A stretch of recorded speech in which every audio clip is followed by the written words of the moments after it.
Hello guys, അപ്പോൾ ഇന്നത്തെ video what I eat in a day അല്ല, what I cook in a day ആണ്.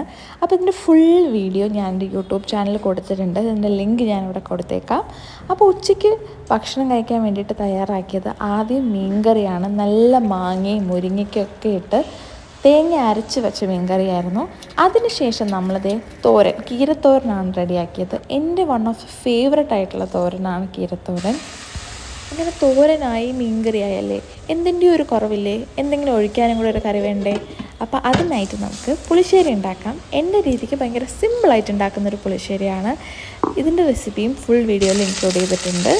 അങ്ങനെ ഭക്ഷണമൊക്കെ കഴിച്ച് ചോറും പുളിശ്ശേരിയും മീൻകറിയും തോരനൊക്കെ ആയിട്ട് അത് കഴിഞ്ഞിട്ട് വൈകുന്നേരം എന്തെങ്കിലും സ്നാക്ക് ഉണ്ടാക്കാമെന്ന് വിചാരിച്ചു. അപ്പോൾ പഴംപൊരി ഉണ്ടാക്കാമെന്ന് വിചാരിച്ചു. നല്ല പഴുത്ത പഴം ഉണ്ടായിരുന്നു. അങ്ങനെ പഴംപൊരിയൊക്കെ കഴിച്ച് രാത്രിത്തേക്ക് ചപ്പാത്തിയും ഉരുളക്കിഴങ്ങ് കറിയാണ് റെഡിയാക്കുന്നത്.